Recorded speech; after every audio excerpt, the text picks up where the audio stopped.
Thank you. Well, good morning. It's really just a pleasure, a delight to be here and to have had almost 2 days before this morning to meet some of your many passionate, bright, hardworking, entrepreneurial colleagues and people in this wonderful ecosystem that is really just beginning to explode here in Bulgaria. And the lady with her hand on the match, I believe, is Milena, and the very wonderful, powerful Junior Achievement Organization that is the glue that's so important to any entrepreneurial ecosystem. And what I want to do is sort of throw one more match in the dynamite to give you a different way to think about how you build your startup.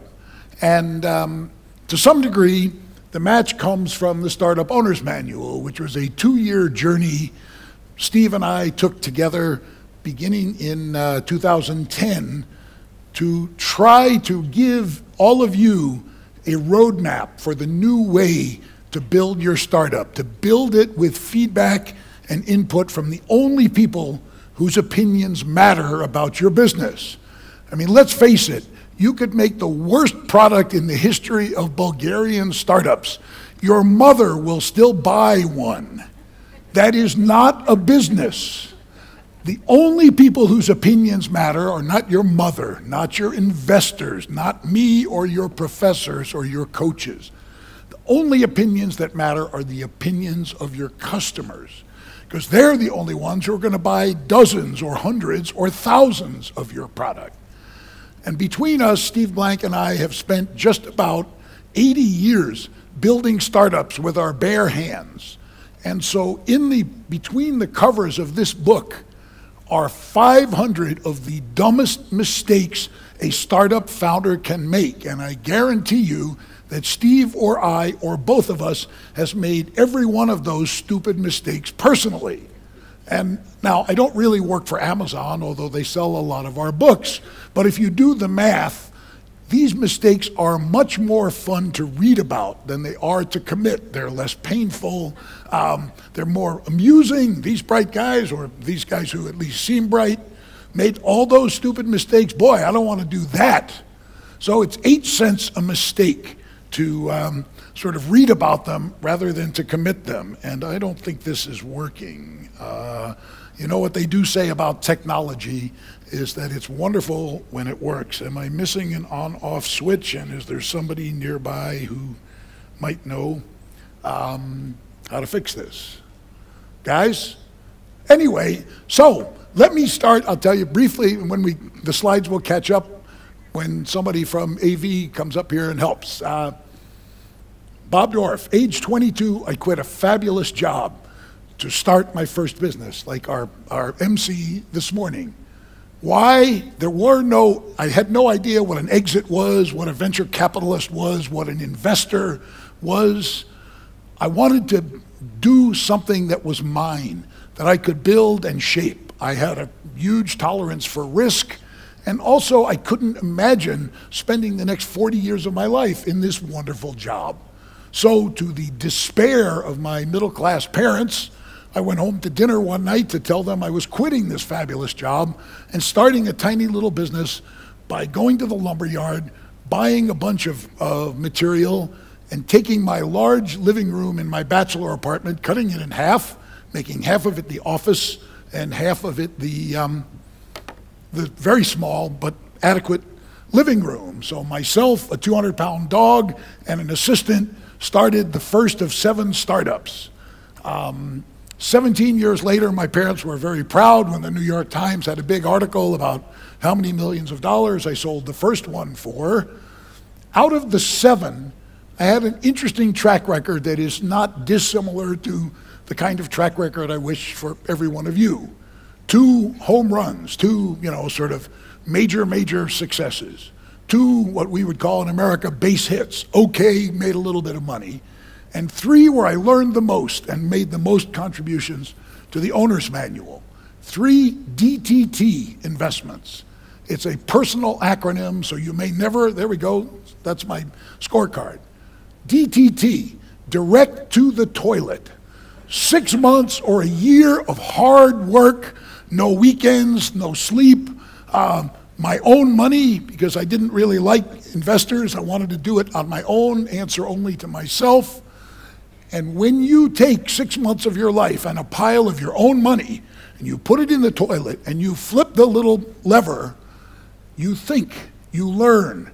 What am I not going to do next time? What did I do wrong here, right?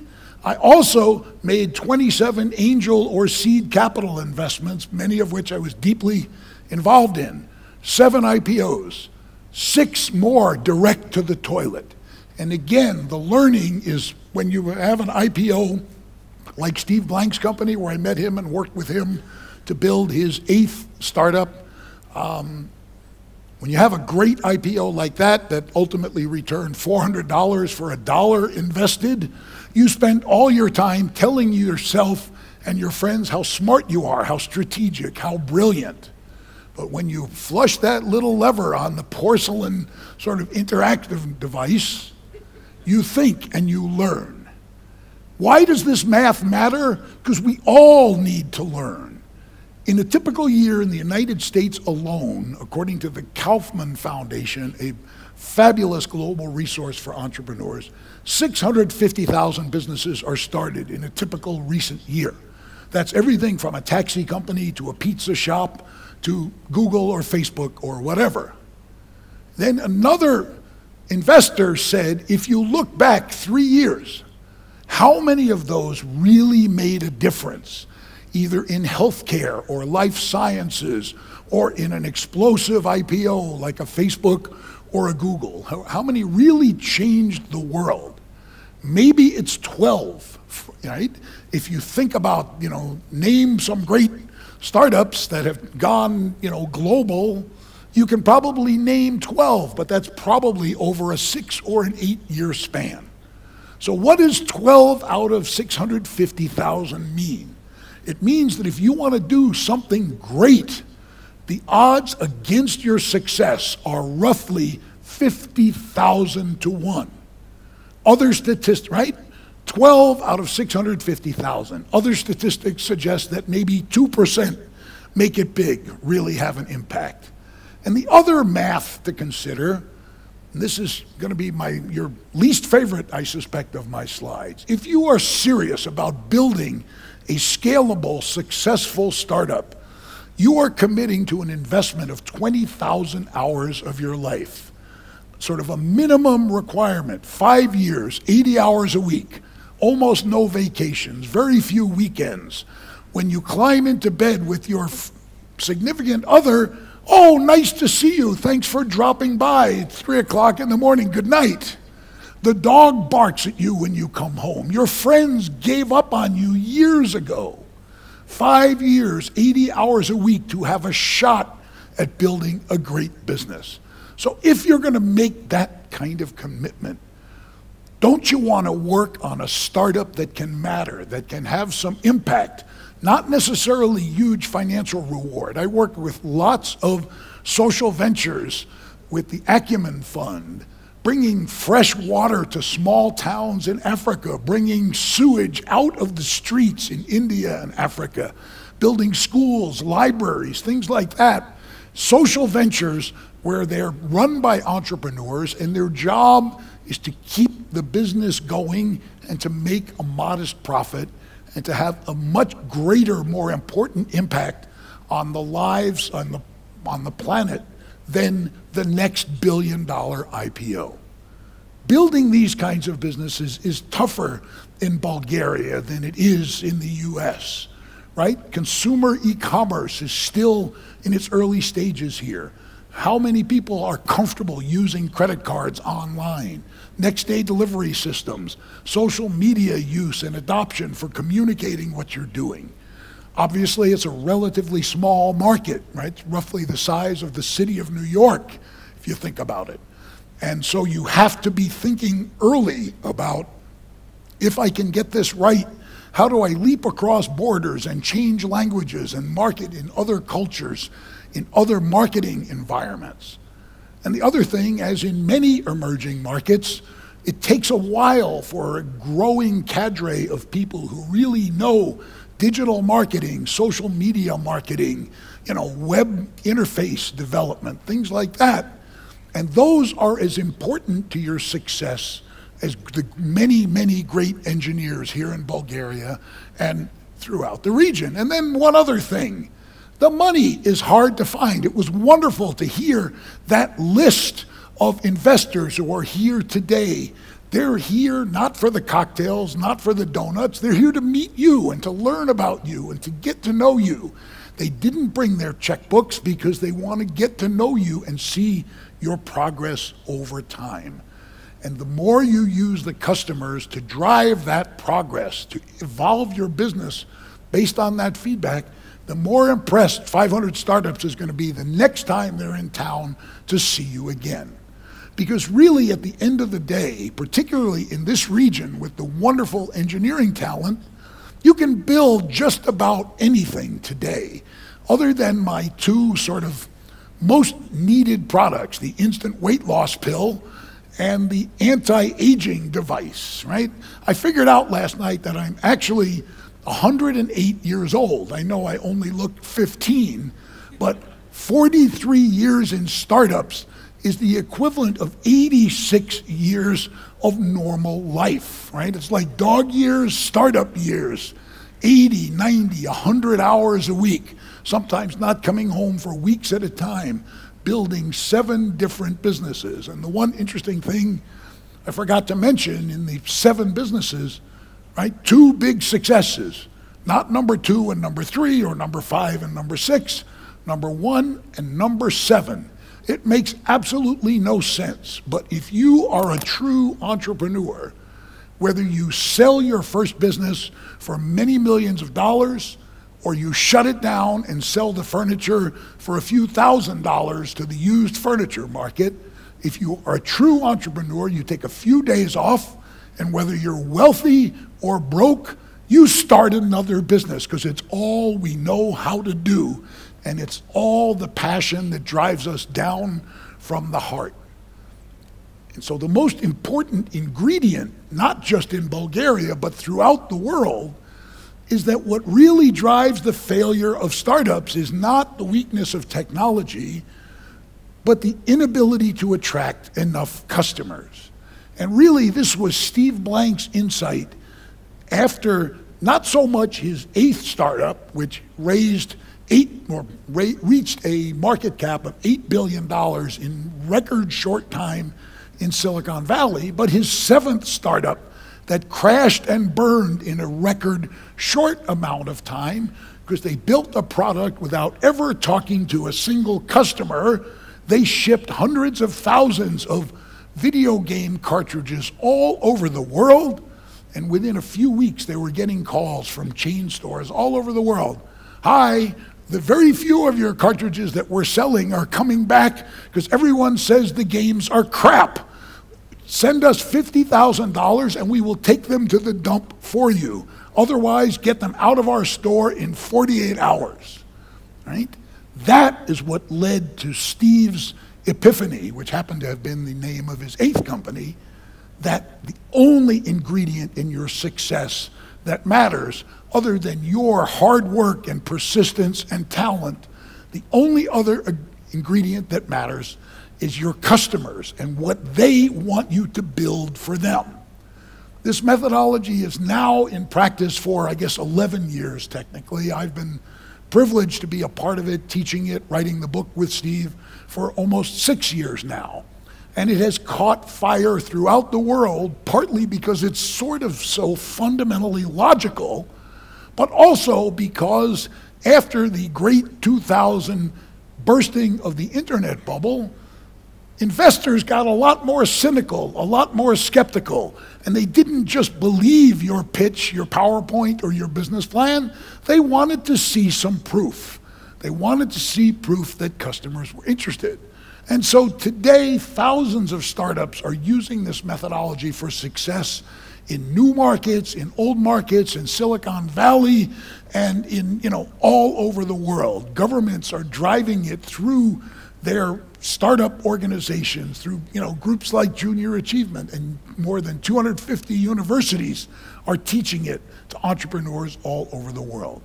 For those of you in the room who are not in a startup, lots of these sort of principles apply to developing innovative, disruptive groups and technologies within your established business. We've worked with General Electric, a 106-year-old company, one of, I think, the 6 largest companies in the world, building startups inside General Electric to try to disrupt their 100-year-old businesses with new innovation. Another company in Bogota, Colombia, a 100-year-old company starting to fail, said, let's build some new businesses inside our company. And basically what you do is you create startups inside the old maid, inside the big, stodgy enterprise, and you give them permission to act like startups, to eat pizza and sleep under the desk like we all have to do along the way.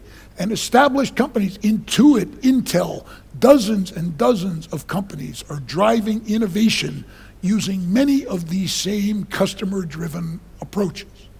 Now, for 100 years, since back basically 1908, when Harvard launched the first Masters of Business Administration degree in the world, everybody was taught the first step in your startup is go write a business plan.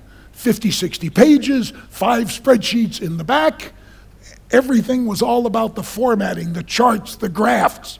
But there was hardly a single fact in those 50 pages. In fact, Steve Blank and I are on a crusade to move the teaching of business plan writing from the business department to the place where it belongs at universities, the English department in the fiction section, because you make it all up.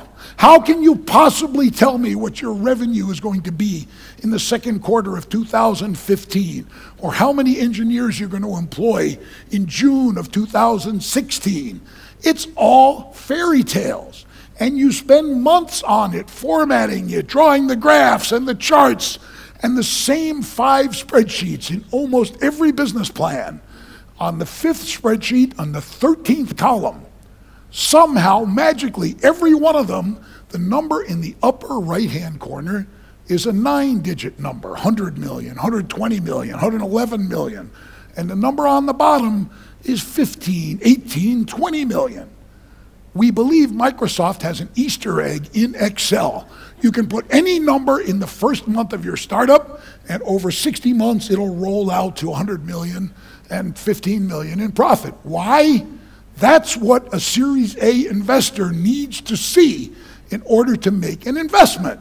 So any one of us can create spreadsheets like that. Then all you have to do is deliver the fairy tale. And if you are not Walt Disney, who's dead, or Hans Christian Andersen, who's dead for even longer, it's really very hard to deliver great fairy tales.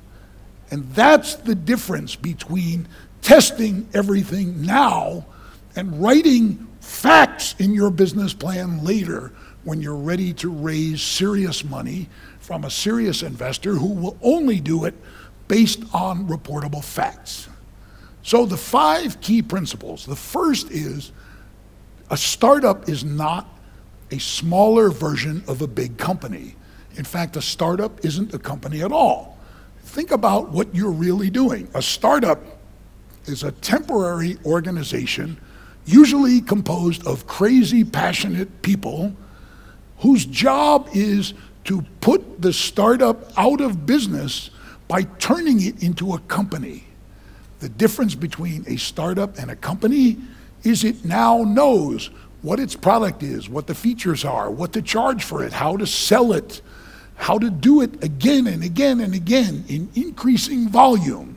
The 3 magic words of startups: it's repeatable, it's scalable, and it's profitable, right?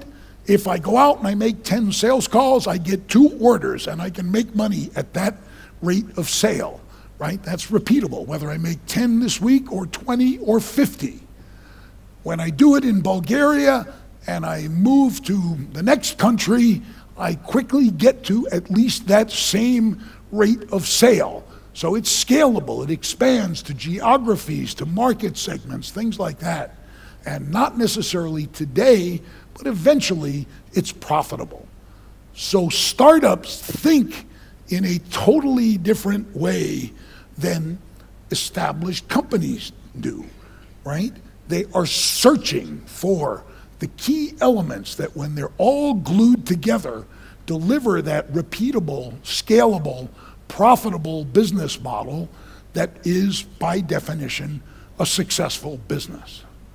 Second, even if you could get your customers to read your business plan, and we're on page 23, customer behavior, it always says customers will buy this every month and they'll be so happy they'll recommend it to 3 friends who will buy every month, and that's how we got to fabricate this wonderful spreadsheet with this fabulous revenue model that you should invest in. But let's face it, even if you could staple a copy of your business plan to every can of peas or every CD with software on it that you're about to sell, the customer, first of all, isn't going to take the time to go to page 23, customer behavior. And second, they have absolutely no obligation to fulfill the fairy tale you made up about how they were going to behave. So why waste your time writing this when all it is a sort of thinking exercise? Instead, focus on the search. Focus on searching for the right product, the right features, the right pricing, the right distribution. Right, not as I see it, or you see it, or your investors see it, right as your customers see it. The only way to do this is to follow the 5 most important words in the 608 pages of Startup Owner's Manual. They're so important, we probably say them 50 times, and they have their very own page. Get out of the building. Your customers don't come to your office. You need to go where your customers are, whether it's Starbucks or a park or a schoolyard or the school. Get face to face with your customers. Find out what they like and don't like about your idea, and build their feedback into your idea. And instead of wasting 2 or 3 months writing this beautiful document, this magnificent fairy tale with perfect margins and formatting and great charts, use those 3 months to get out and learn from your customers. Instead of spending 3 months writing the fairy tale and proofreading it and binding it beautifully and so forth, use this tool developed by Swiss PhD Alexander Osterwalder. His PhD thesis at University of Lausanne, Switzerland, was that you can describe everything that matters to any business on a single sheet of paper. You cut it into the 9 boxes you see here. I understand that many of you are familiar with the business model canvas, so I don't want to spend too much time on it.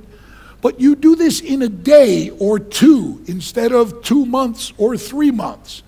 And when I use this in a startup program in Bogota, Colombia, 30 startups, in the 8 to 12 weeks it would take you to write a business plan, we started instead with the business model, and by the end of the 8th week, 9 of the 30 startups had customer revenue in the bank.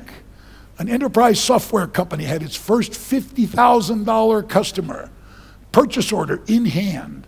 A B2C company had 309 consumer transactions because they got out there and they figured it out through the eyes of their customers, and they evolved it and evolved it and evolved it until the magic started to happen.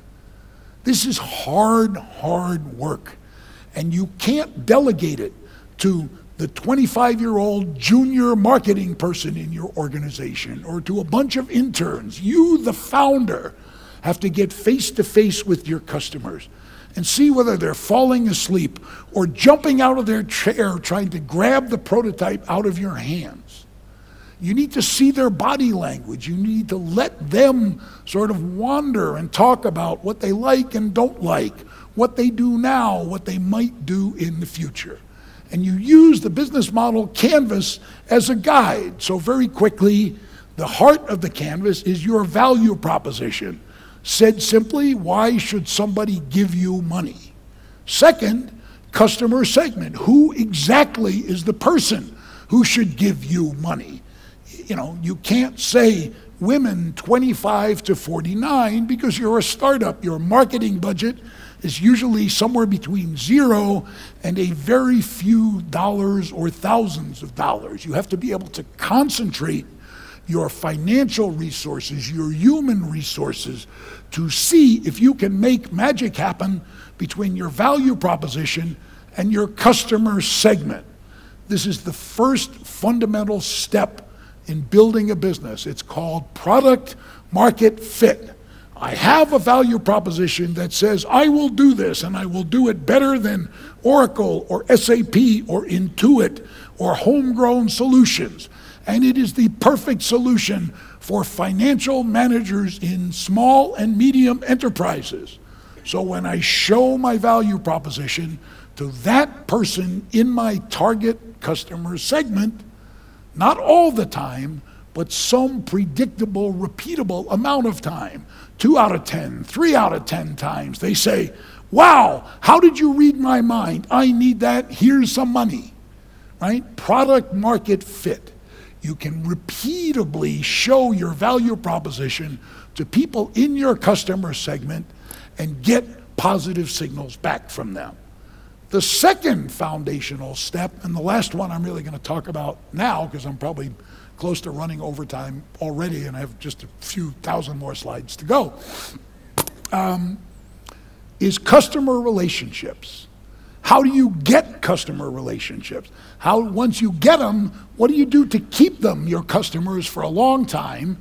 And if you start to keep them, how do you grow them? Two very different ways. First, obviously, sell them more products, more of your current product, sell them more frequently. And second, and much more important, particularly when your marketing budget is somewhere approaching zero, how do you use those customers to virally market you to their friends, to their colleagues, to their coworkers? That starts by building a great product, giving them great service, great support, and then by encouraging them to refer you to their friends. Viral marketing. It's magical because it's the most honest kind of marketing there is. It's even more magical for you because it's fundamentally free. Free is about all the marketing most startups can afford. And so there are other boxes on the canvas we won't go into now. If you Google Alex Osterwalder, there are videos, tons of information. If you visit steveblank.com and type in business model canvas in the search box, you have an afternoon of reading to do as a result. But other things like, what resources do I need? What partners do I need for marketing, for transactions? What channel am I going to sell through? But when you're done spending your day or so working on your canvas, this is all you really have. You have your best guesses about what elements are going to come together to make yourself a successful business. Now, in the old days, you could do the same thing and have 50 pages of guesses, but it took you 3 months and it was called a business plan.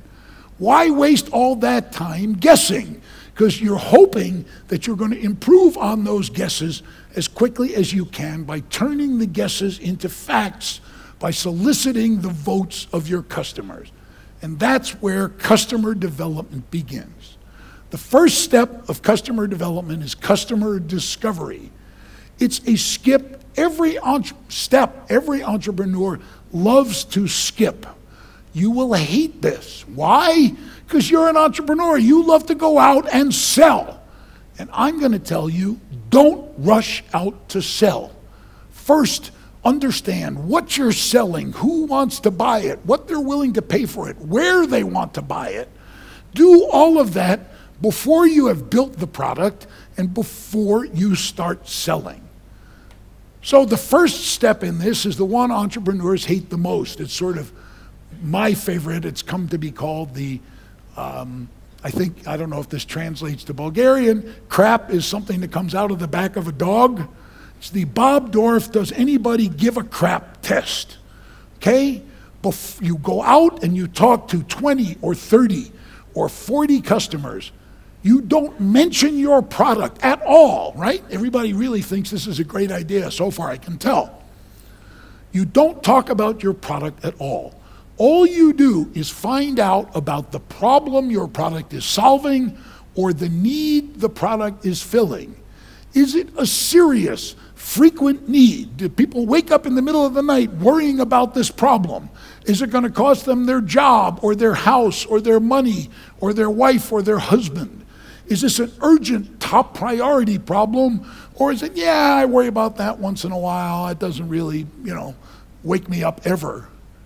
Or is it a need that they have again and again, urgently, frequently, and importantly? Because if you are not solving a serious problem or filling an urgent, frequent need, what you've sort of just discovered is that there's no market for whatever your product is, no matter how brilliant it might be. If nobody gives a crap, the greatest product in the world will sit on the shelf, or worse, it'll sit in your basement or your garage until finally you take the ultimate horrible step many of us entrepreneurs have been through. You go to the truck rental company, you rent a truck, and you drive all the crap to the dump. I've been there, I've seen this movie. It is ugly, it's not a happy movie. So you want to make sure, if you don't get signals that this is a high priority, did you talk to the right people? Did you explain the problem properly? Did you get enough feedback to make sure that you didn't jump to the wrong conclusion?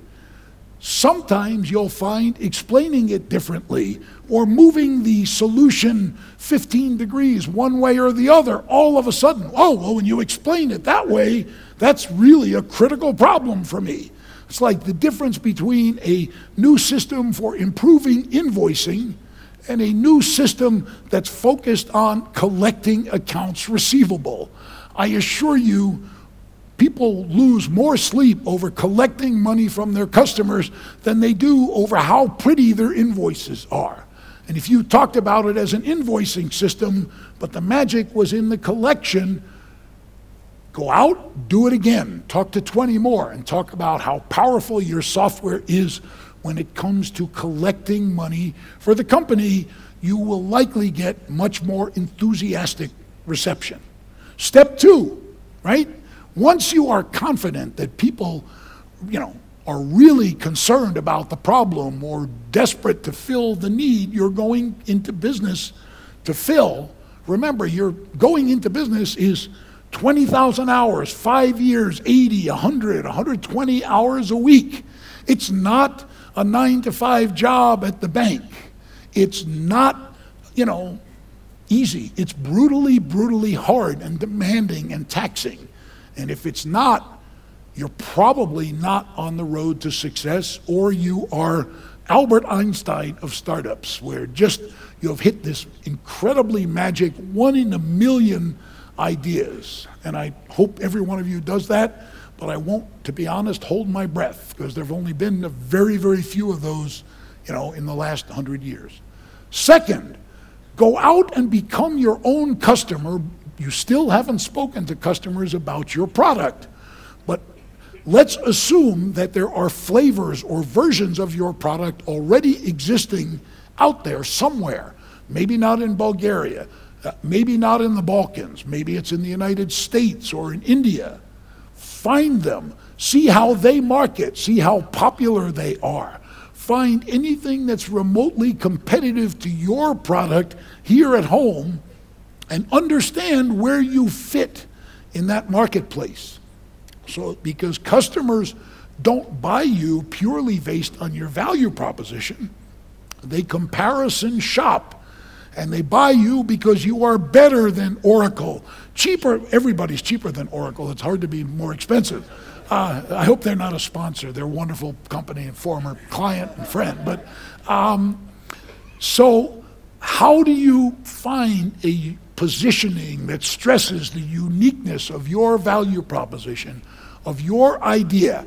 And you do that by first searching to see what everybody else is saying and see if there's an opening, a white space that you can own and that your company can stand for. And when you've done that, now finally you can go and talk to some customers.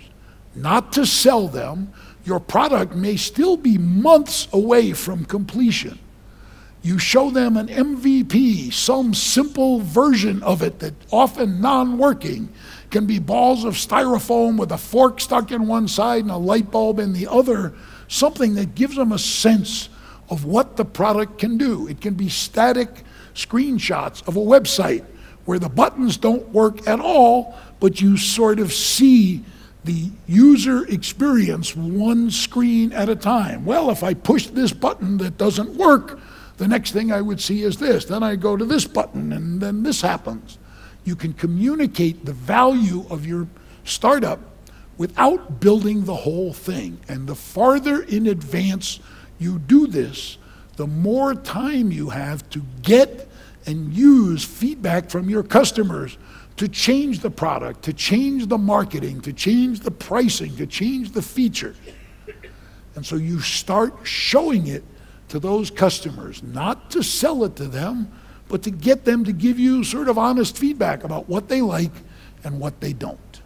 Your goal, as I already described, is product market fit. When I show it to a green, 9-foot-tall customer in charge of finance at a company between $10 and $100 million in revenue, 2/3 of the time they jump out of their chair and sign the contract, right? That's magic. That's repeatable. That's the first hint of a profitable long-term business. The best example of this I've ever seen was in Bogota, Colombia, where one of these internal startup teams went out and made 4 problem discovery calls. 4 times they went out to talk about the problem of warehouse automation. So I sent them off to do their customer discovery. 3 days later, they're on the phone. Bob, what do we do? Everybody we talk to says, stop asking about this problem. It's an urgent problem for us. Go back to your office, give us a contract we can sign, and let's do it. And I said, guys, what are you asking me? Well, you told me we have to talk to 50 customers, but all these people want to give us money. I said, okay, go to the library, get the dictionary. Look up the word entrepreneur, E-N-T. You have people willing to give you money to teach you how to make your business great. Take my book, put it in the drawer of your desk, lock the drawer, let your customers teach you how to make this a great company. And when it's a great company, take the book out. You're sitting on your sailboat or your yacht. Read it then. But for now, let the customers teach you everything about making your business great. I met those people about 2.5 years ago. They're going to do 17 million profitable dollars this year alone, and they are just really beginning. So, a couple of quick rules for your customer discovery. First, never talk to your friends or your family, because everybody knows, hey, I want to tell you about my startup. They know you want positive feedback, and that's what they're going to give you. It's what I've come to call the ugly baby rule. You can bring the ugliest baby ever born on earth to Christmas dinner, and you walk it around, and everyone finds something to say. Oh, that third eye in the middle of the forehead.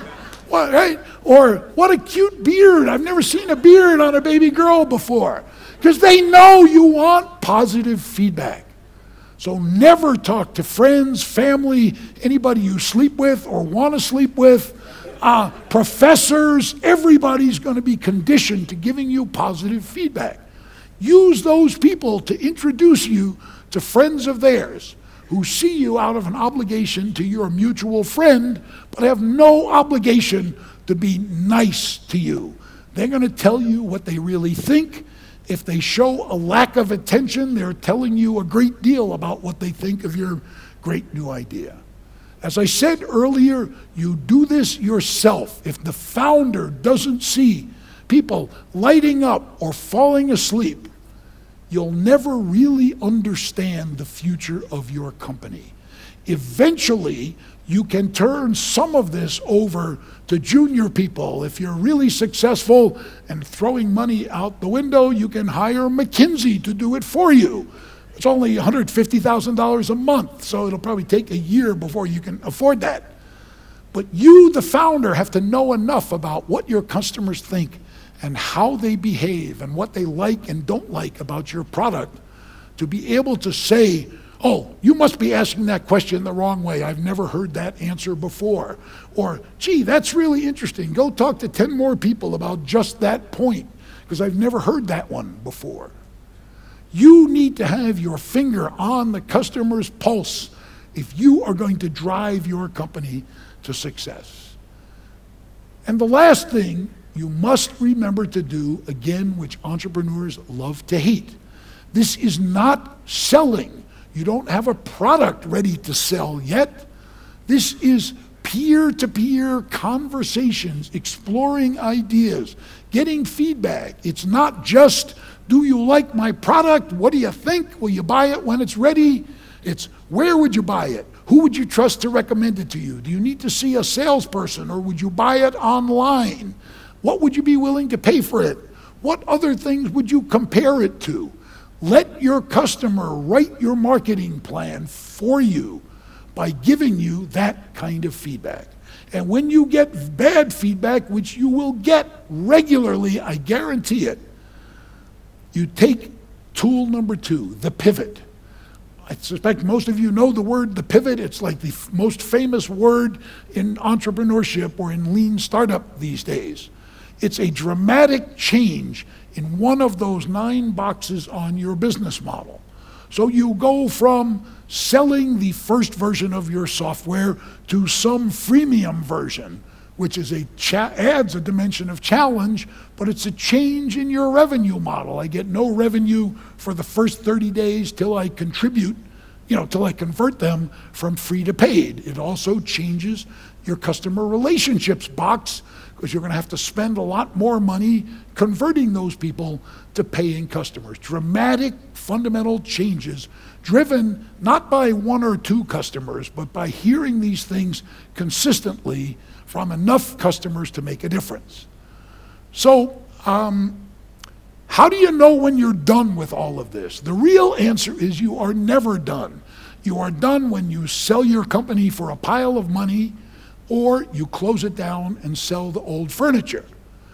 Let's think of a company that's just been through this example, where they declared victory some years ago. Their stock price had gone to the moon, and now they're just on the edge of going out of business. A little company called BlackBerry, now called RIM. One day, somebody walked into the BlackBerry boardroom with one of the first iPhones and said, hey guys, look at this. This is really different from our entire multi-billion-dollar business. And they passed it around the board table, and they're laughing and joking, and they say, oh, this looks like a toy. I think I'll bring one of these home for my kid. Sizable market. Who would ever want their music in the same place as their business email? Who's going to want to watch, videos on their emailing, texting business device? And who's ever going to type on one of these silly glass keyboards? People need the keys. Well, they only talked about that in the boardroom. They didn't go and talk about it to the customers. And their market share is about 1/10 of what it was just a very few short years ago. So it really, truly never ends. You can take a little bit of a breather when you can answer these 3 questions convincingly and certainly, because what this tells you is it's time to step on the gas and start selling. First, we have found that product market fit. I know who my customer is and what it is that he or she is excited about, whether it's a consumer or a business. Second, I've figured out how to find those customers at an affordable price. Whether it's viral marketing or AdWords or television commercials or whatever. And third, I'm starting to see that with those 2 foundational elements in place, it may be a year, it may be 2 years, but we can eventually build a repeatable, scalable, profitable company. Now, when you're doing all this testing, very often you find it doesn't really work. In fact, most of the time, the first time you go out, you don't get the answers you were hoping for. And when it doesn't work, you get out and you do it again, because that's what we do. We don't give up. From the Bulgarian entrepreneurs I've met, you don't give up easily, and you've got plenty of talent and energy.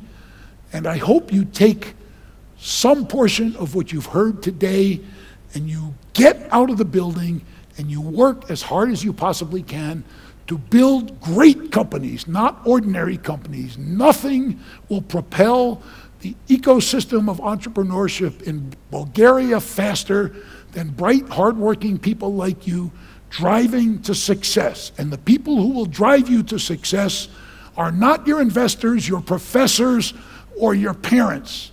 It's your customers. So get out of the building and talk to them. Thank you.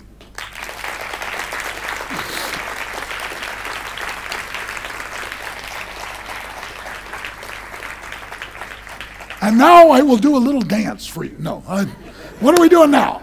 Do we have time for some questions?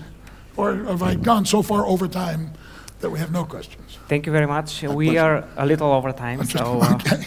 But people can find you outside in the lounge area later and talk to you. Pleasure. Sure. Okay, thank you.